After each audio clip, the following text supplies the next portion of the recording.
Welcome to 6 TV. నేను రచన. మరి ప్రస్తుతం గత వారం రోజుల నుంచి చూసుకుంటే సూసైడ్లు చాలా జరుగుతున్నాయి ఈ మధ్య కాలంలో. అంటే చిన్న పెద్ద అనే వయసుతో తేడా లేకుండా సూసైడ్లు చేసుకుంటున్నారు. మరి రీసెంట్గా చూసుకుంటే చెర్లపల్లి రైల్వే ట్రాక్ పైన తల్లితో పాటు పిల్లల్ని కూడా తీసుకెళ్లి సూసైడ్ చేసుకోవడం జరిగింది. మరి విజయశాంతి రెడ్డి, అలాగే ఈ ఘటన కాకుండా ఇంకొక ఘటన కూడా జరిగింది. ఏంటంటే విజయలక్ష్మి, మరి తను సాఫ్ట్వేర్ ఎంప్లాయీ, మరి తను కూడా ఇలా సూసైడ్ అంటే హుస్సేన్ సాగర్లో పడి నెక్స్ట్ చనిపోవడం కూడా జరిగింది. డెడ్ బాడీతో బయటకు వచ్చింది. అసలు ఎందుకు ఇలాంటివి జరుగుతున్నాయి? తరచూ సూసైడ్ అనే ఆలోచన ఎందుకు వస్తుంది ఈ మధ్యకాలంలో? అంటే చిన్న చిన్న సమస్యల వల్ల ప్రాణాలు తెగించుకోవడానికి అంత అవసరం ఏమొచ్చింది అని కూడా ప్రతి ఒక్కరికి ఒక క్వశ్చన్ మార్క్ అయిపోయింది, ఒక ప్రశ్నార్థకరంగా మారిందని చెప్పుకోవచ్చు. అంటే చిన్నదేమన్నా జరిగినా కూడా సూసైడ్ అనే థాట్లో వెళ్ళిపోతున్నారు. ఉండి సాధించుకునే ఆలోచన లేకుండా చనిపోతే బెటర్ అనే ఆలోచన ప్రతి ఒక్కరికి ఎందుకు వస్తుంది? ఇలాంటి క్వశ్చన్లు అయితే చాలా మందికి అయితే మిగిలిపోయి ఉన్నాయి. మరి వీటి గురించి మాట్లాడడానికి మనతో డిస్కషన్లో అయితే సోషల్ యాక్టివిటీస్ కృష్ణకుమారి గారు, అలాగే సైకియాట్రిస్ట్ డాక్టర్ దేవిక గారు అయితే ప్రస్తుతం మనతో పాటు ఉన్నారు. వారితో మాట్లాడదాము. కృష్ణకుమారి గారు నమస్తే అండి. నమస్తే అండి. దేవిక గారు నమస్తే. నమస్తే అండి. సో మనం చూస్తున్నాము ఈ మధ్య కాలంలో చాలా మంది వయసుతో సంబంధం లేకుండా చాలా మంది సూసైడ్ అటెంప్ట్ చేస్తున్నారు. మరి ఇంతకుముందు మరి విజయశాంతి రెడ్డి గారు ఈ ఘటన మనం అందరం చూస్తున్నాము. ప్రతి ఒక్కరికి ఒక క్వశ్చన్ మార్క్ పడిపోయింది. అసలు ఏం జరుగుతుంది? అసలు ఎందుకు సూసైడ్ చేసుకుంది? పిల్లలతో సహా తీసుకెళ్లడం ఏంటి? మరి పిల్లలు కూడా పెద్దవాళ్ళే, అంటే inter first year inter second year కూడా చదువుకుంటున్నారు. అసలు ఏం జరుగుతుంది అనేది అయితే ప్రతి ఒక్కరికి అసలు అర్థం అవ్వట్ల. మరి దీని గురించి మరి కృష్ణకుమార్ గారు మీరేమంటారు? ఇది మామూలుగా ఒంటరితనం వల్ల ఇలా జరుగుతుంది, ఇలా జరిగింది అనేదే, అంతకంటే పెద్ద కారణం ఏమీ కనిపించట్లేదు. ఎందుకంటే ఆవిడ చదువుకున్నారు, ఉద్యోగం చేస్తున్నారు, ఇల్లుంది, కార్ ఉంది, హస్బెండ్ వేరే దేశంలో పనిచేస్తున్నారు, అంటే బెటర్ శాలరీయే వస్తుంది. పిల్లలు చూస్తే అంగవైకల్యం కూడా ఏమీ లేని పిల్లలు. అంటే ఏ రకంగా చూసినా సరే పోనీ అత్తమామలతో ఉండి వాళ్ళ పోరుతో ఏమైనా ఉందా అనుకుంటే అది లేదు. మరి ఈ పరిస్థితిలో ఈమె ఇలా చేసుకోవడం వెనకమాల భార్యాభర్తలు ఇద్దరు ఒక చోట లేకపోయినందువల్ల, ఆ గ్యాప్ వల్ల, ఆ ఒంటరితనంలోనే ఆమె ఈ నిర్ణయం తీసుకుంది అని అనుకోవచ్చు. సో అంటే వాళ్ళ హస్బెండ్ కూడా ఏం చెప్తున్నాడు అంటే కృష్ణకుమారి గారు, మరి పెళ్లికి ముందు నుంచే దుబాయ్లో ఉంటున్నాను, సో ప్రతి 6 నెలలకు ఒకసారి, సంవత్సరానికి ఒకసారి వస్తూ ఉంటాను, మరి పిల్లలు కూడా హాస్టల్లో ఉంటున్నారు ప్రజెంట్. సో మా ఇద్దరి మధ్యలో ఎలాంటి సమస్యలు లేవు, 28వ తారీఖు నేను మాట్లాడినా కూడా అనే విధంగా కూడా వాళ్ళ హస్బెండ్ కూడా తెలియజేయడం జరిగింది. అంటే ఒకటండి, ఇప్పుడు పెళ్లికి ముందు నుంచినే దుబాయ్లో ఉంటున్నాను అంటే అసలు పెళ్లి ఎందుకు చేసుకుంటున్నట్టు? అసలు దుబాయ్ ఎందుకు తీసుకెళ్ళలేదు ఆవిడ్ని? దుబాయ్లో కూడా ఉండే కుటుంబాలు ఉన్నాయి, పిల్లలు అక్కడ చదువుకుంటా ఉంటారు.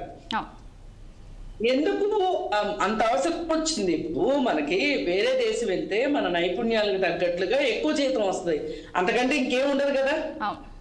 పోనీ మంచి జీవితం ఉంటది అనుకుంటే అందరూ కలిసి జీవించవచ్చు. కేవలం ఇక్కడ డబ్బే ప్రాధాన్యత. అది ఈమెకి నచ్చకపోయి ఉండొచ్చు. ఆయన చెప్తున్నాడు, నా భార్య దేవత, చాలా ధైర్యం కలది అని చెప్తున్నాడు. అవును, కరెక్టే. ఆ ధైర్యం కలదు కాబట్టే ఒక్కటే ఉండి పిల్లల్ని చదివించుకుంటూ పైగా ఉద్యోగం చేసుకుంటూ కూడా ఆమె ఇక్కడ జీవితాన్ని లాగుతా ఉంది. మరి అది ఆ ధైర్యం అనేది ఎన్ని రోజులు పనిచేస్తుంది చెప్పండి? ఎందుకలా అసలు విడివిడిగా ఉండాలి? మాక్సిమం 3 నెలల నుంచి 6 నెలల కంటే కూడా విడిగా ఉండడం కరెక్ట్ కాదు అని చెప్తున్నారు చాలా మంది. అసలు ఏంటండి పెళ్ళి అంటే? ఏంటండి, ఇద్దరు ఒకరికొకరు వాళ్ళ కష్ట సుఖాలని పంచుకుంటూ ఉండడమే కదా జీవితం అంటే.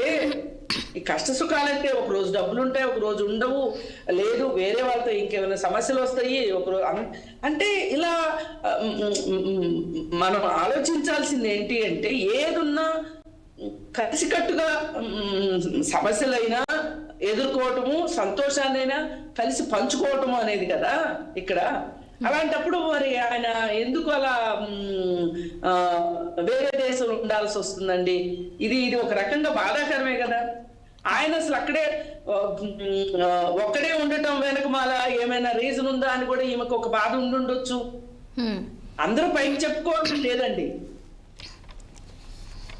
అందుకని ఏది ఏమైనా కానీ ఆమె జీవితంలో ఆమెకి ఒక ఏదో ఒక లోటు అయితే ఉన్నదండి. ఆమె అది భర్తీ కావట్లేదు. మరి అలాంటప్పుడు పైగా ఇంకొకటి, అసలు ఈమె ఇంత నిర్ణయం తీసుకుంది అంటే హఠాత్తుగా అయితే నిర్ణయాలు తీసుకోరు. ఇది డాక్టర్ గారు ఇంకా బాగా చెప్పగలుగుతారు. ఏదైనా కానీ వీళ్ళు డబ్బు గురించే ఆయన అక్కడ ఉండి ఉంటాడు అనేది నిర్వివాదాంశం. అసలు ఒక మనిషి జీవితం, ఒక కుటుంబానికి ఎన్ని డబ్బులు కావాలి అండి? అది ఇద్దరు కలిసి తీసుకోవాలి ఆ నిర్ణయం. సరే, నిజంగా ఏమైనా ఫైనాన్షియల్ గా ఇబ్బందులు ఉంటే ఇద్దరు ఓ మాట అనుకుని ఇలా దూరంగా ఉండటం వెనకమాల వాళ్ళిద్దరికి మధ్యలో ఒక రాజీ మార్గం అనేది ఉండాలి. మరి అలాంటప్పుడు ఈవిడ ఇంకా ఒంటరితనం ఎందుకు ఫీల్ అవుతున్నట్టు?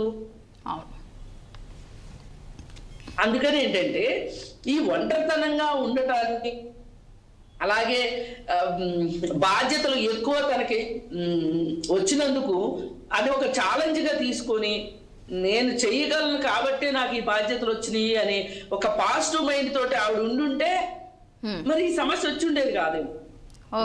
ఏదైనా చెప్పడం చాలా ఈజీ అండి. అందులో ఉండి బతికే వాళ్ళకి తెలుస్తుంది ఆ కష్టం ఏదో. ఓకే కృష్ణకుమార్ గారు, ఒక్క నిమిషం. సో దేవిక గారు చెప్పండి, మరి పిల్లల్ని కూడా వెంట తీసుకొని వెళ్ళడం అనేది నిజంగా ఆశ్చర్యకరమైన విషయం అని చెప్పుకోవచ్చు ప్రస్తుతం. మరి పిల్లలకి ఏం చెప్పి ఒప్పించి తీసుకెళ్ళింది అనేది కూడా ఇప్పటికీ అర్థం అవ్వట్లేదు. అంటే చిన్న పిల్లలు ఏదన్నా తల్లిదండ్రులకి మన అయినా కూడా బాధపడుతూ ఏడుస్తూ ఉంటారు. సో అలాంటిది వాళ్ళ ఫేసెస్లో టెన్షన్ కానీ ఏం కనిపించదు. నార్మల్గా ఎక్కడికైనా వెళ్తే రైల్వే స్టేషన్లో ఎలా అయితే మనం వెళ్తామో అలాగనే వాళ్ళ ముగ్గురిని ఇద్దరిని పిల్లల్ని తీసుకొని వెళ్తుంది. అలాగే హాస్టల్కి వెళ్ళి తీసుకొని రైల్వే స్టేషన్ దగ్గరికి అయితే వెళ్ళడం జరిగింది. మరి పిల్లల్ని ఏం చెప్పి ఒప్పించి అలా తీసుకెళ్ళింది అనుకోవచ్చు. మరి దీని గురించి మీరేమంటారు?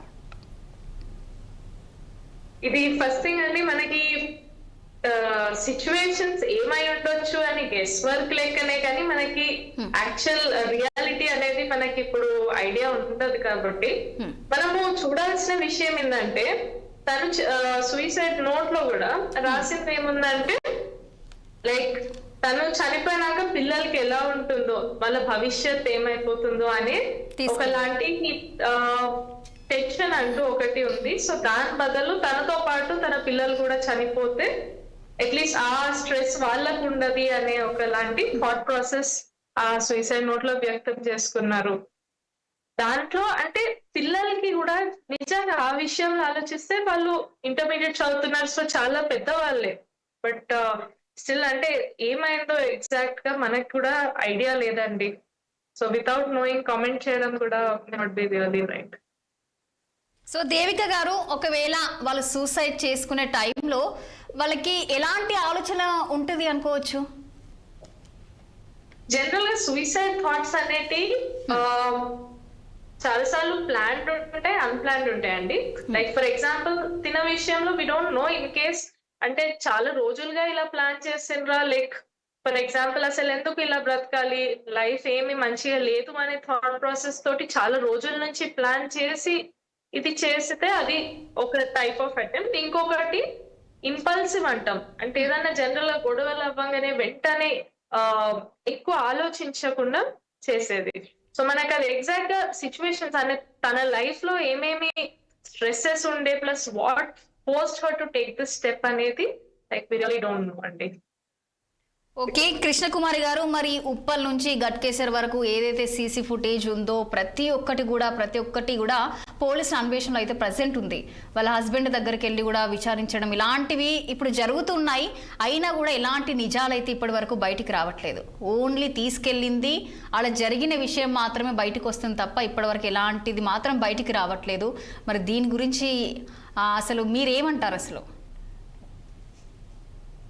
ఒకటే అండి, ఇది మేడం చెప్పినట్టు హఠాత్తుగా తీసుకున్న నిర్ణయమా లేకపోతే లేదు ముందుగా ప్లాన్ చేసిందా అనే దానికి మనకి ఏమర్థం అవుతుందంటే, ఆమె ఒక్కటే ఇంట్లో ఉండి ఏదో ఒక గొడవ జరుగుతూ ఉంటది. ఆ గొడవ జరిగిన టైంలో గబగబా లోపలికి వచ్చేసేసి తలుపులేసేసుకుని ఉరివేసుకోవటము అట్లాంటివి అయితే క్షణికావేశంలో చేసుకున్నారు అని అనుకోవచ్చు. ఇది కొంచెం ప్లాన్డ్ గానే అనిపిస్తుందండి. ఎందుకంటే అబ్బాయి హాస్టల్కి వెళ్ళి అబ్బాయిని తీసుకొచ్చింది, అమ్మాయి హాస్టల్కి వెళ్ళి అమ్మాయిని తీసుకుని వచ్చింది, మళ్ళీ ముగ్గురు కలిసి స్టేషన్ కు చర్లపల్లి స్టేషన్ కు వచ్చారు, అక్కడ దిగి నడుస్తా ఉన్నారు. ఇది ఎంత ఇంటెన్సిటీ తోటి ఆమె ఆ నిర్ణయం తీసుకోకపోతే ఇంత అంటే ఆమె పిల్లలు తీసుకొచ్చేప్పటికే డిసైడ్ అయింది ఇలా చేసుకోవాలి అని. లేకపోతే అసలు హాస్టల్ నుంచి పిల్లల్ని తీసుకురాదు కదా. ఇంట్లో పూజ చేసుకొని వెళ్తుంటే ఇంట్లో అడిగారంట కూడా ఆల్రెడీ, అసలు ఎందుకు ఏడికెళ్తున్నావు సడన్ గా అంటే ఆఫీస్లో మీటింగ్ ఉంది అని చెప్పి ఇంట్లో హాస్టల్కి వెళ్ళి తీసుకెళ్తే కూడా హాస్టల్లో కూడా ఎంక్వైరీ చేశారు. ఎంక్వైరీ చేస్తే ఏంటి అని అంటే, సో ఇంట్లో వాళ్ళు రిలేటివ్స్ చనిపోయారు, సో అందుకే పిల్లల్ని తీసుకెళ్తున్నాను కూడా మరి విజయశాంతి రెడ్డి తెలియజేయడం జరిగింది అని కూడా హాస్టల్లో అంటున్నారు. అదేనండి, ఆమెకు మనసులో ప్లాన్ ఉంది. ఇంట్లో అలా చెప్పక నేను మా పిల్లల్ని తీసుకుని వెళ్ళి స్టేషన్ కి వెళ్ళి చనిపోవాలనుకుంటున్నాను అంటే వెళ్ళిస్తారా? అలాగే చెప్తారు. మరి చెప్పింది తీసుకుని వచ్చింది అంటే ఆమె ఆల్రెడీ డిసైడెడ్, దీనికి డిసైడ్ అయ్యి వచ్చింది. అందుకే ఇంత డిసైడ్ అయిన వ్యవహారం ఉన్నప్పుడు ఇదేదో హఠాత్తుగా జరిగింది కాదు అన్నప్పుడు ఆమె ఏవో ఒక సిగ్నల్స్ ఇచ్చే ఉంటది. ఈ సిగ్నల్స్ ని బట్టి వాళ్ళు ఇప్పుడు ఏదైనా కానీ అతను భర్త చెప్పేవి నిజాలే అని ఎందుకు అనుకోవాలి మనం? లేదు ఆమె నాతో చాలా సార్లు చచ్చిపోతాను అని చెప్పి అన్నది అని అతను చెప్పాడే అనుకో. మరి అలాంటి ఎందుకు కూర్చున్నావు? భార్య ఇక్కడ ఒంటరిగా ఉండి పిల్లలు హాస్టల్లో ఉంటుంటే నువ్వు అక్కడ కూర్చుంటే ఒంటరితనంతో అలా ఫీల్ అవుతుంది కదా అని అంటారు కదా. అందుకని పోయిన మనుషులు ఎలాగూ పోయారు, నేను తిరుక్కోవాలి అనే ఉద్దేశం కూడా అతనికి ఉండొచ్చు కదా. అవునవును. సో అంటే ఆయన మీదికి రాకుండా మాట్లాడుతున్నాడు అనుకోవచ్చా? ఖచ్చితంగా అతనికి ఏ సిగ్నల్ లేకుండా ఏమైనా ఓవర్ నైట్ తీసుకున్న నిర్ణయం అయితే కాదండి. ఆమెకి ఏదో జీవితంలో వెళ్తుంది, ఆమె ఆ వెళ్తిని కూర్చుకోలేని పరిస్థితుల్లో ఆవిడ ఉన్నది. అది ఒంటరితనం అవనివ్వండి, లేకపోతే ఇంకోటి అవనివ్వండి, ఇంకొకటి అవనివ్వండి. మరి అలాంటి పరిస్థితుల్లో కనీసం నెలలా వచ్చే ఉద్దేశం అన్నా ఉందనుకోండి. దుబాయ్ నుంచి ఇక్కడికి పెద్ద ఛార్జీలు కూడా ఎక్కువేం ఉండవు. అంటే క్లియర్ కట్ గా అర్థమవుతుంది ఏంటి అంటే అతను ఎంతో కొంత డబ్బులు మనిషి అనేది అర్థమవుతుంది. అదే ఒకవేళ ఈమె డబ్బుల కోసం పంపించింది అనుకుందాం, పోనీ అది అలా కూడా జరుగుతుంటాయి కొన్నిసార్లు. అలా జరిగినప్పుడు అంత డబ్బుల మీద ఆశ ఉన్న మనిషి అయితే బతికుండి డబ్బులను అనుభవించాలనుకుంటది కానీ ఎందుకు చనిపోవాలనుకుంటది? ఖచ్చితంగా అతనికి కుటుంబంతో ఉండటం పెద్దగా ఇష్టం లేదు. అతను ఏదన్నా నేను ఏకాంతంగా ఉండాలి, ఒంటరి జీవితమే నాకు ఇష్టము అనే ఉద్దేశంతో అక్కడ ఉంటున్నాడేమో. అది ఏమి పోయిందేమో. ఏదైనా ఈ భార్యాభర్తల మధ్యనే ఏదో ఉంది, అది అతను చెప్పట్లేదు, ఈవిడ ఎక్కడా రాసి పెట్టలేదు. ఇక్కడే ఉంటూ కృష్ణవేణి గారు ఎక్కడ కూడా రాసి లేదు అని కూడా మీరు అన్నారు. సో తను చనిపోయే ముందు ఒక లెటర్ కూడా రాసింది, నేను నా చావుకు ఎవరు బాధ్యులు కాదు అనే విధంగా రాసి పేపర్ కూడా కారులో పెట్టింది అని కూడా అంటున్నారు. మరి పోలీస్ వాళ్ళు కూడా చెప్పడం జరిగింది. కాదండి, ఇక్కడ చూడండి, అసలు ఆమెకి భరోసానే లేదు ఈ ప్రపంచం మీద. మీరు అది గమనించారా? ఒకవేళ అలాంటిది ఏదన్నా అయ్యి ఉంటే మరి నోటీస్ లో మరి ఏదో ఒకటి మెన్షన్ చేసి ఉండొచ్చు కదా, ఇలా జరిగింది అందుకే నేను చనిపోవాలనుకుంటున్నా అనే విధంగా. అదేనండి, ఇప్పుడు ఆవిడకి అవన్నీ రివీల్ చేయడం ఇష్టం లేదేమో, ఒక క్వశ్చన్ మార్క్ గానే ఉంచాలనుకుందేమో ఆమె. ఏదైనా ఆమె అభిప్రాయమే కదండి ఇక్కడ. ఇప్పుడు ఆమె కష్టాలకి కారణం ఎవరు అనే దానికన్నా ఆమె ఈ నిర్ణయం తీసుకుంటానికి ఆమె కదా నిర్ణయం తీసుకుంది, అయితే ఆవిడే కదా. పరిస్థితులు ఎలా ఉన్నా కానీ పరిస్థితులను కాసేపు పక్కన పెడితే ఆ నిర్ణయం తీసుకున్న తర్వాత ఎలా చెయ్యాలి, ఎట్లా ఎగ్జిక్యూట్ చేయాలి, ఇందులో ఎవరెవరిని ఇన్వాల్వ్ చేయాలి అనేది కూడా ఆమె ఇష్టమే. ఓకే దేవిక గారు, ఆయన అండి ఇట్లా సో ఈ మధ్య కాలంలో సాఫ్ట్వేర్ వాళ్ళు కూడా చాలా మంది సూసైడ్ చేసుకుంటున్నారు. అంటే స్ట్రెస్ వలన, లేకపోతే చాలా ఇబ్బందికరంగా ఉండడం వలన, మరి వర్క్ ప్రెషర్ వలన, దేని వల్ల అనుకోవచ్చు. అంటే ఈ మధ్య మరి విజయలక్ష్మి అనే అమ్మాయి కూడా, సో రీజన్ ఏంటి అని అంటే ఒకటే చెప్పింది, ఏంటి అని అంటే పెళ్లి సంబంధాలు వస్తున్నాయి, సో తల్లికి మతిస్థిమతి కోల్పోయింది కాబట్టి తనని అంగీకరించడం లేదు, అందుకే నేను సూసైడ్ చేసుకున్నాను అన్న విధంగా కూడా బయటికి మనకు వచ్చింది. మరి చాలా మంది ఏంటి అంటే అది రీజన్ కాదు, ఒకవేళ రీజన్ అయి ఉంటే బ్రతికుండి తల్లిని చూసుకోవచ్చు కదా అనే విధంగా కూడా రకరకాలుగా వస్తున్నాయి బయటికి. సో దీని గురించి మీరేమంటారు? అంటే ఒకటండి, ఇప్పుడు విజయశాంతి రెడ్డి గారి కేసులో అయినా ఈ విజయలక్ష్మి గారి కేసులో అయినా ఒకటే ఏంటంటే, మానసికంగా సరిగా లేనప్పుడు సరి అయిన నిర్ణయాలు తీసుకోలేరు. లాజిక్ మిస్ అవుతుంది. ఫస్ట్ లాజిక్ ఏంటి? ఇప్పుడు విజయశాంతి గారి దగ్గర లాజిక్ చూద్దాం. ఇప్పుడు 1 లక్ష రూపాయలు సంపాదించుకోగలిగిన ఉద్యోగం ఉన్న మహిళ ఒకవేళ భర్త లేడే అనుకోండి, చనిపోయాడే అనుకోండి, 2 పిల్లలు పోషించుకోలేదా అండి? చదివించలేదా? చదివించగలరు కదా 2 పిల్లల్ని. ఇవాళ ఏ తాగుబోతు భర్తో చనిపోతే 15,000 20,000 ఉద్యోగాలు చేసుకునే వాళ్ళు కూడా పిల్లలను చదివించుకుంటూ మొండిగా ఇది నా బాధ్యత అనుకుని బతుకుతున్న వాళ్ళు చాలా మంది ఉన్నారు. అంటే ఇక్కడ లాజిక్ మిస్ అయింది ఆమె. ఈ లాజిక్ మిస్ అవ్వడానికి అనారోగ్యం కారణమా? అనారోగ్యం వల్ల లాజిక్ మిస్ అయిందా అంటే అవి రెండు ఒకదానికొకటి అక్కజల్లిలాగా ఒకదాని వెనక ఒకటి ఉంటాయి. సరే, మరి అలా ఉన్న పరిస్థితుల్లో అక్కడ లాజిక్ మిస్ అయింది. ఇక్కడ విజయలక్ష్మి దగ్గర కూడా మిస్ అయిన లాజిక్ ఏంటి అంటే, ఇప్పుడు మీరు చెప్పారు చూడండి, ఆమె బతికుంటే చక్కగా తల్లిని చూసుకునేది కదా, పెళ్ళైనా అవ్వకపోయినా. అవును, మరి ఇక్కడ లాజిక్ మిస్ అయినట్టే కదా. ఈ లాజిక్ మిస్ అవ్వడం కారణం వాళ్ళ అమ్మకి అనారోగ్యము, వాళ్ళ అమ్మని చూసుకునే అతను పెళ్లి కొడుకు అతను ఆ అమ్మని చూసుకుంటానికి ఇష్టపడలేదు కాబట్టి చనిపోవడం అనేది కాదు ఇక్కడ ప్రశ్న. ఆమె లాజిక్ మిస్ అయింది. ఒక రకంగా ఇంకో రకంగా చూస్తే అండి, మనది ఎప్పుడు కూడా ట్రాన్సిషన్ పీరియడ్ ఉంటది. సమాజం మారుతున్నప్పుడు కొత్త సవాళ్ళు వస్తూ ఉంటాయి. ఇవాళ ఈ కొత్తగా వచ్చిన సవాళ్ళు ఏంటి? ఆడపిల్లలు చదువుకుంటున్నారు, మగపిల్లలతో సమానంగా చదువుకుంటున్నారు, కొన్ని సందర్భాల్లో మగపిల్లల కంటే ఎక్కువ చదువుకుంటున్నారు, మంచిగా ఉద్యోగాలు వస్తున్నాయి. ఇవన్నీ ఉన్నప్పుడు అయినప్పటికీ కూడా ఒక ఉద్యోగం లేని అమ్మాయి ఎలా అయితే కట్నం ఇవ్వాల్సి వస్తుందో, చదువుకుని ఉద్యోగం చేసే అమ్మాయి కూడా కట్నం ఇవ్వవలసి వస్తుంది. ఇది మొదటిగా ఆడపిల్లలు ఎదుర్కొంటున్న మానసిక ఇది ఒక రకమైన డైలమా అన్నమాట. సో దేవిక గారు, అయితే ఇలాంటి కండిషన్ లో ఇప్పుడు ఆ అబ్బాయిలు, ఏ అబ్బాయి అయినా చెప్తాడా ముందు నా తల్లిదండ్రులు కూడా నాతోనే ఉంటారు, అందుకు నీకు ఇష్టమైతే పెళ్లి చేసుకుందామని ఏ అబ్బాయి అయినా చెప్తాడా?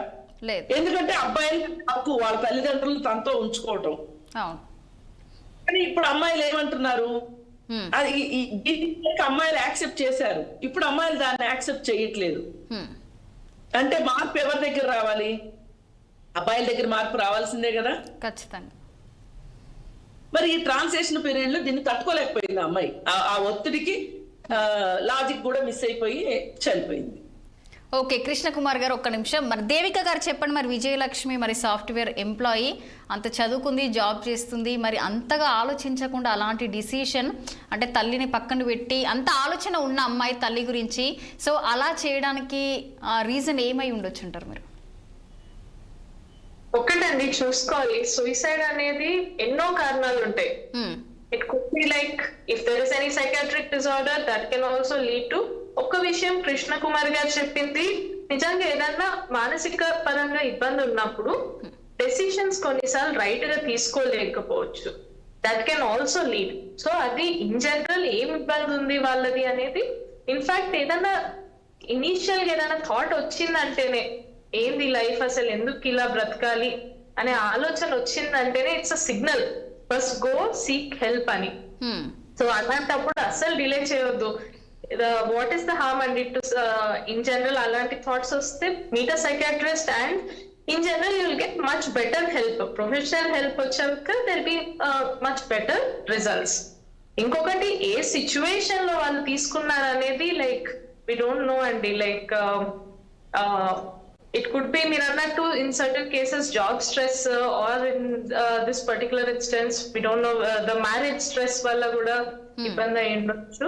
సో ఎన్నో కారణాలు ఈ మధ్య స్ట్రెస్ అనేది ఎంత సిగ్నిఫికెంట్ అయిపోయిందంటే చిన్న చిన్న పిల్లల నుంచి స్ట్రెస్ ఉంటుందండి. అండ్ ఈ మధ్య అంటే ఎవ్రీడే మనం చూస్తున్నాం కదా న్యూస్ లో like suicide attempts and completed వి కూడా మనకి లైక్ 2 days బ్యాక్ అనుకుంటే ఈవెన్ 3 టీనేజ్ అమ్మాయిలు దే జస్ట్ జంప్డ్ బిల్డింగ్ నుంచి కిందకి దూకి చనిపోయారు. అది బికాస్ వాళ్ళని గేమ్స్ ఆడనివ్వట్లేదు ఫోన్ లో అని. సో అలా మనకి కారణాలు ఎన్నో అయిపోతున్నాయండి. తన కేసులో maybe marriage and this transition సొసైటీలో కూడా ఇబ్బంది అవుతుంది. సో ఇవన్నీ జాగ్రత్తగా మైండ్ లో గుర్తుంచుకొని స్ట్రెస్ రిడక్షన్ టెక్నిక్స్ కూడా అవి పాటిస్తూ ఉండాలండి. ఓకే దేవిక గారు, మరి తీసుకోవాలి సొసైటీ తోటి మంచిగా అంటే అందరు ఫ్రెండ్స్ ఫ్యామిలీ తోటి మంచిగా కనెక్టెడ్ గా ఉండి టైం కి ప్రొఫెషనల్ హెల్ప్ తీసుకోవడం వల్ల చాలా బెనిఫిట్ ఉంటుందండి. ఓకే, మరి ఇప్పుడు విజయశాంతి రెడ్డి మరి పిల్లల్ని తీసుకొని వెళ్ళింది, మరి నా పిల్లలు ఒంటరి వాళ్ళు అవ్వద్దు అనే విధంగా తనతో పాటే తీసుకెళ్లాలని నిర్ణయించుకుంది కదా. మరి ఆ టైంలో పిల్లలు కూడా పెద్దవాళ్ళు అంటే వాళ్ళకు కూడా ఒక ఆలోచన ఉంటుంది కాబట్టి సో ఆ టైంలో వాళ్ళ మైండ్ ఎలా ఉండొచ్చు అనుకోవచ్చు? ఇది అంటే లైక్ ముందు నుంచి ప్లాన్ అనేది కూడా లైక్ ఒక విషయం కృష్ణ కుమార్ గారు చెప్పింది కూడా దట్ ఇంత అంటే లైక్ ఇలా తీసుకెళ్లి తర్వాత అంటే హాస్టల్ కి వెళ్ళి తీసుకొచ్చి ఇలా రైల్వే ట్రాక్ సో తనైతే ప్రీ ప్లాన్ గా చేసిందని అనుకోవచ్చు కానీ పిల్లల్ని డోంట్ నో ఇఫ్ పిల్లలకి కూడా ముందే ఐడియా ఉంటేనా లైక్ వెదర్ ఇంట్లో ఇన్ కేస్ ఇప్పుడు ఫర్ ఎగ్జాంపుల్ సిచ్యువేషన్స్ బ్యాడ్ గా ఉన్నాయి, ఇలా లైఫ్ లో ప్రాబ్లమ్స్ ఉన్నాయి, ఇది ఎలా ఫేస్ చేయాలి అని ఐడియా లేకపోయి ఉంటే వాళ్ళకి ముందే ఇన్ కేస్ ఈ ప్లాన్ చెప్పి that could also be one reason. But we don't know అండి ముందే ఏమైంది. అండ్ పిల్లలు కూడా యాజ్ సచ్ సడన్ గా అయితే డెసిషన్ తీసుకోవడం సీమ్స్ అ లిటిల్ అన్లైక్లీ అండి. అవును. సో కృష్ణకుమారి గారు, మరి ఇప్పటి వరకు పోలీసు వాళ్ళు ప్రతి ఒక్కరు కూడా పరిశీలిస్తున్నారు దీని గురించి, కానీ ఎలాంటి నిజాలు అయితే ఇప్పటి వరకు అసలు బయటికి రావట్లేదు. మరి ఏమంటారు దీని గురించి? ఎందుకు రావట్లేదు అంటారు నిజాలన్నీ బయటికి? దాదాపుగా 5 రోజులు కంప్లీట్ అయింది. అదేనండి, కొన్ని మిస్టరీస్ అందవు. ఇది ఒక మిస్టరీ ఒక రకంగా చూసుకుంటే ఇది. కానీ మానసిక వైద్యులకు కానీ సైకాలజిస్టులకు కానీ ఇది ఒక ఛాలెంజ్. ఏమై ఉంటది ఇప్పుడు ఒక 4-5 కేస్ స్టడీస్ ని కలిపితే ఇది ఒక కేసు అనుకోవచ్చేమో. మరి 4-5 కేసుల్లో చూసిన కేస్ స్టడీల్లో చూసిన దాన్ని బట్టి ఒక అంచనాకి రావడానికి వీలు అవ్వచ్చు. ఎందుకంటే అసలు మనకి ఏమి క్లూస్ దొరకకుండా అయిపోయింది. ఇది ఏదైనా ఒక డబ్బులు దొంగతనం అనుకోండి, బ్యాంక్ రాబరీ లాంటిది అనుకోండి, ఏదో క్లూస్ టీమ్ వస్తారు, వాళ్ళు వస్తారు, వీళ్ళు వస్తారు, ఏదో ఒకటి చేసి ఎట్లా కొట్టా దాన్ని బయటికి లాగుతారు. ఇక్కడ ఇది ఒక మనసు అయిపోయింది. ఆమె మనసులో ఏముంది? అయితే ఇలా జరగకుండా ఉండాలి అంటే సరే జరిగిపోయింది, ఏదో జరిగిపోయింది, ఇట్లాంటివి పునరావృతం కాకూడదు అంటే ఖచ్చితంగా మనుషుల జీవన శైలిని మార్చుకోవాల్సిన అవసరం ఉంది. అలాగే ఖచ్చితంగా ఆర్థిక పరమైన కమిట్మెంట్స్ విషయంలో మనం డబ్బుతోనే సుఖము సంతోషం ఉంటది అని అనుకోనే మనస్తత్వం మార్చుకోవాలి. పైగా ఇంకొకటి ఫైట్ ఆర్ ఫ్లైట్ మోడ్లో నేను అంత బాగుంటేనే ఇక్కడ ఉంటాను, ఫైట్ చేయగలిగితేనే ఉంటాను, లేదంటే ఇక్కడికో ఎగిరిపోతాను అని వాళ్ళ హస్బెండ్ లాగా ఆలోచిస్తే కనుక కుదరదు. అందుకని పెళ్లి చేసుకుపోయే ముందే ప్రీ మ్యారిటల్ కౌన్సిలింగ్స్ అట్లాంటివి తీసుకుంటే ఎంతో కొంత వాళ్ళ మనస్తత్వాన్ని బేరీ చేయడానికి అవకాశం ఉంటుంది. అసలు వీళ్ళకి కంపాటబిలిటీ ఉంటుందా? ఇప్పుడు ఆయన ఏమంటున్నాడు, నేను పెళ్లికి ముందు నుంచినే దుబాయ్లో ఉన్నాను అంటున్నాడు. మరి అప్పుడు ఈవిడ ఎందుకు ఒప్పుకుంది పెళ్లికి? అదే అప్పుడు ఏమైనా చెప్పుండొచ్చు, నిన్ను కూడా తీసుకెళ్తాను అని చెప్పుండొచ్చు, అలా పోస్ట్ పోన్ చేసుకుంటూ వస్తుండొచ్చు. సరే తనకి ఇప్పుడు ఒక పబ్లిక్ లైఫ్ ఉంది, ఏది జాబ్ చేస్తోంది, అక్కడ సాఫ్ట్వేర్ కంపెనీలో పార్టీలు అవి జరిగేటప్పుడు అందరూ భార్యాభర్తలు కలిసి వస్తా ఉండొచ్చు. అక్కడ తను అది ఒక లోటుగా ఫీల్ అయి ఉండొచ్చు. ఇప్పుడు చనిపోయింది అనగానే ఎందుకు ఇంత పిచ్చి పని చేసింది, ఎందుకు ఇంత తెలివి తక్కువ పని చేసింది అనే దానికంటే కూడా ఆమె షూస్ లో మనం కాళ్ళు పెట్టి చూస్తే తెలుస్తుంది ఆ బాధ ఏంటో. ఖచ్చితంగా ఆమె హర్ట్ అయింది, ఖచ్చితంగా బాధపడింది. ఒకవేళ మానసికంగా సరిగా లేక చనిపోయినప్పటికీ కూడా, ఈ నిర్ణయం తీసుకున్నప్పటికీ కూడా, ఈ మానసికంగా సరిగా లేకపోవటానికి కూడా కుటుంబం ఒక కారణం అయి ఉండొచ్చు కదా. అందుకని ఏది ఏమైనా కుటుంబాల మధ్యలో ఈవేళ ఎవ్వరికి వాళ్ళు విడివిడిగా వదలడం నేర్చుకున్నారు ఈ సెల్ ఫోన్ వచ్చిన తర్వాత. నలుగురు స్నేహితులు ఉండట్లేదు మనస్ఫూర్తిగా మాట్లాడుకోవటానికి. అసలు వీటన్నిటి గురించి వాళ్ళతో వాళ్ళు మాట్లాడుకోవట్లా. మనిషి ఇప్పుడు ఈమె చదువుకున్నామే, అవును, ఉద్యోగం చేస్తుంది, ఈమెకు ఒకటి అర్థం కావాలి. అసలు ముందు వివేకానందుడు చెప్తారు, నువ్వు ప్రతిరోజు నీతో నువ్వు మాట్లాడుకో, నీలోనే ఒక అద్భుతమైన మనిషి కనిపిస్తాడు అని. ఏంటి నీతో నువ్వు మాట్లాడుకోవడం అంటే ఏంటి? నాకేం కావాలి, నేనేం చేస్తున్నాను, నాకేం దొరుకుతుంది,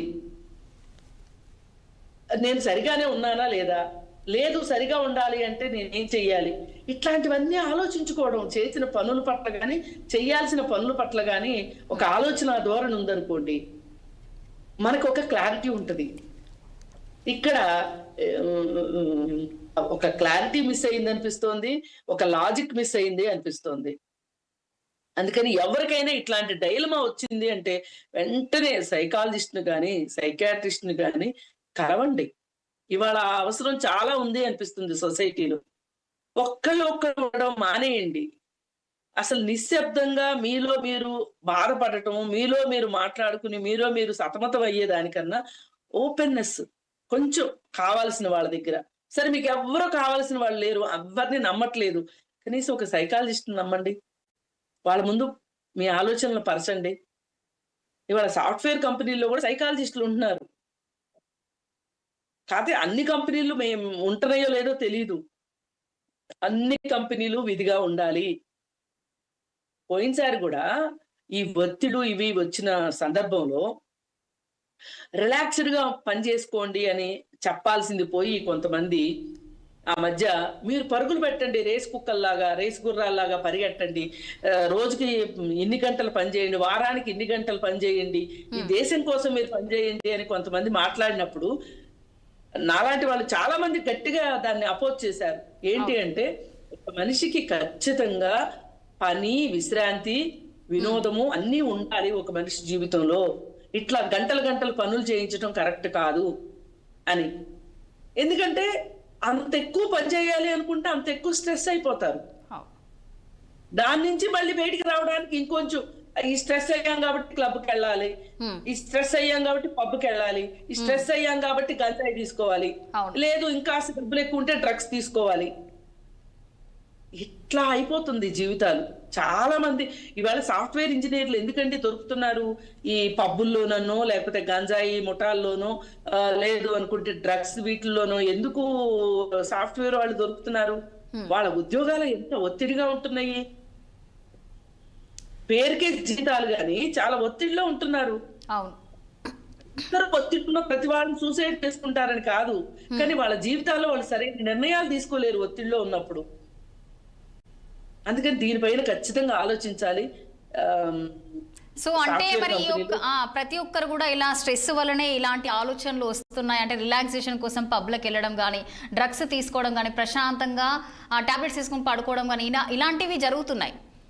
సో వీటిపై ఎలాంటి చర్యలు తీసుకోవచ్చు అనుకోవచ్చు? అంటే ఈ యొక్క సీరియస్నెస్ని మరి ప్రస్తుతం మరి ఎక్కడ చూసినా కూడా స్ట్రెస్ వల్లనే ఇలా జరుగుతుంది, స్ట్రెస్ వల్లే బాగా ఇబ్బందికరంగా ఉంది అనేది కూడా చాలా మంది అనుకుంటున్నారు.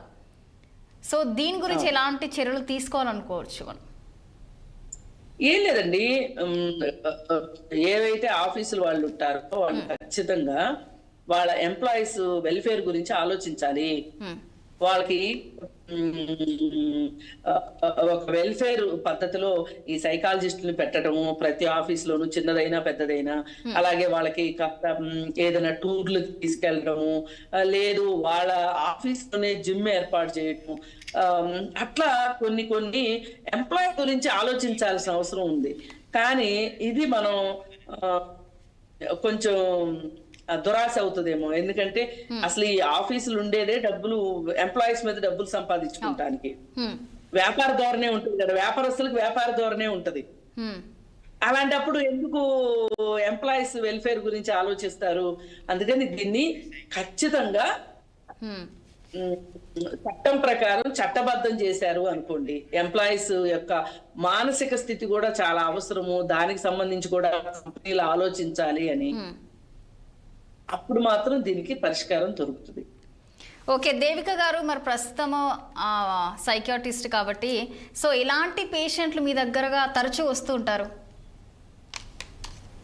ఓకే, సో సైకియాట్రీలో మేము రొటీన్ గా చాలా కామన్ గా చూసేది డిప్రెషన్ అండి, యాంగ్జైటీ, స్ట్రెస్ రిలేటెడ్ థింగ్స్, తర్వాత వేరే మూడ్ డిజార్డర్స్ కూడా లైక్ బైపోలర్ డిజార్డర్, తర్వాత స్లీప్ ప్రాబ్లమ్స్ కూడా చాలా ఎక్కువ చూస్తున్నామండి.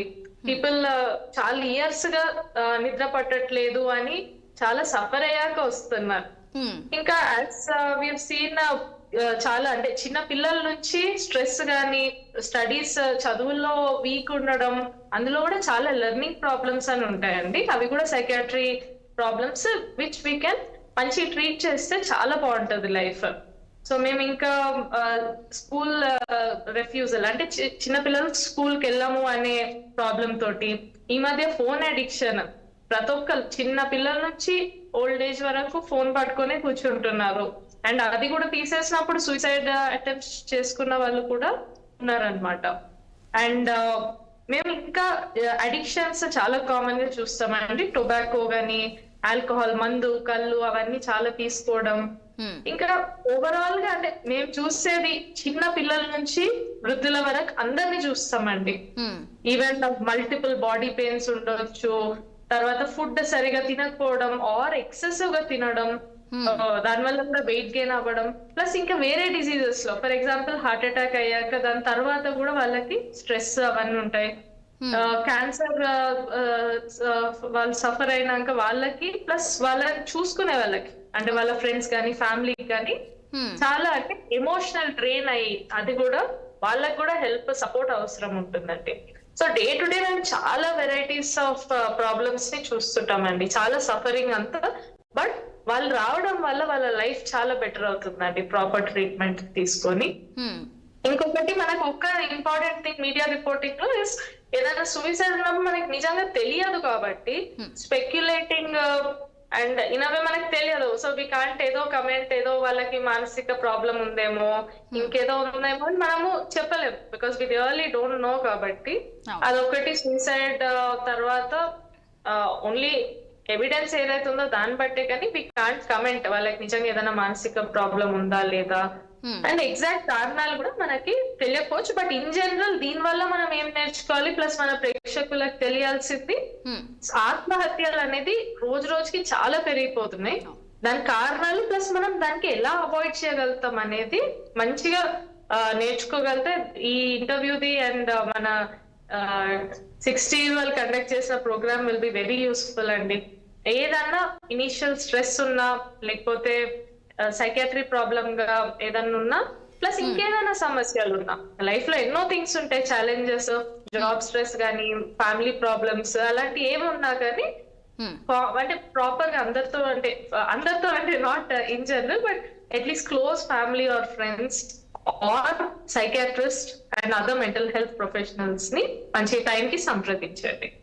ఓకే, మరి దేవిక గారు, సో మీరు కూడా అన్నారు స్ట్రెస్ వల్ల చాలా మంది పేషెంట్స్ కూడా వస్తున్నారు అని అంటే, సో ఏజ్ వాళ్ళు ఎక్కువగా వస్తున్నారు అంటే ఈ మధ్య కాలంలో అంటే నార్మల్గా ఒక 25, 26, 30 లోపు చాలా మంది సూసైడ్ చేసుకుంటున్నారు కదా స్ట్రెస్ వల్ల. సో అంటే ఏజ్ వాళ్ళు మీ దగ్గరికి తరచూ వస్తున్నారు? నా దగ్గరికి యూజువల్ గా మిడిల్ ఏజ్ వాళ్ళండి, అప్రాక్సిమేట్ గా ఒక 20 to 35, 40 ఏజ్ గ్రూప్ లో మాక్సిమం వస్తున్నారు. ఈవెన్ చిన్న పిల్లలు, లైక్ నిన్న ఫర్ ఎగ్జాంపుల్ నేను 5th క్లాస్ లో చదువుకునే చైల్డ్ వచ్చారు నా దగ్గరికి. తను కూడా స్కూల్లో అందరూ ఫ్రెండ్స్ అందరు టీస్ చేయడం, ప్లస్ నేను చదువుకోలేకపోతున్నా, టీచర్స్ కొడుతున్నారని, అలా చాలా ప్రాబ్లమ్స్ తోటి. But in general and common గా చూసేది around 20 to 40 years age group లో చాలా ఎక్కువ స్ట్రెస్ ప్రాబ్లమ్స్ ఇంకా ఎక్కువ ఉందండి. ఇంకా ఎల్డర్లీలో కూడా చూస్తున్నాం, ఒంటరితనం వల్ల స్ట్రెస్ అనిపిస్తుంది. సో అలా కూడా ప్రాబ్లమ్స్ చూస్తున్నామండి. ఓకే దేవిక గారు, మరి చివరగా మరి ఈ యొక్క సూసైడ్ ప్రతి ఒక్కరూ దీనికి ఫాస్ట్గా సూసైడ్కి మైండ్ చేంజ్ చేసుకుంటున్నారు కాబట్టి చివరిగా మీరు ఏం చెప్పాలనుకుంటున్నారు? ప్రాపర్ లైఫ్ స్టైల్ లీడ్ చేయండి. యాజ్ ఫార్ యాజ్ పాసిబుల్ మన మెంటల్ హెల్త్ గురించి కేర్ తీసుకోవడం, సెల్ఫ్ కేర్ ఎవ్రీడే. మీరు ఎలా అయితే డైలీ బ్రష్ చేసుకుంటారో, బాత్ తీసుకుంటారో, అలా మీ మెంటల్ హెల్త్ అంటే మానసిక ఆరోగ్యం గురించి చర్యలు కొన్ని తీసుకోవాల్సి వస్తాయి. అవి బేసిక్ గా మంచిగా సరిపడి నిద్రపోవడం, ప్రాపర్ గా ఎక్సర్సైజ్, స్ట్రెస్ లెవెల్స్ కొంచెం కంట్రోల్ ఉంచుకోవడం, ప్లస్ ఏదన్నా ఇబ్బంది ఉన్నా కానీ డెఫినెట్ గా మా ప్రొఫెషనల్ సైకాట్రిస్ట్ దగ్గర అప్రోచ్ అవ్వండి.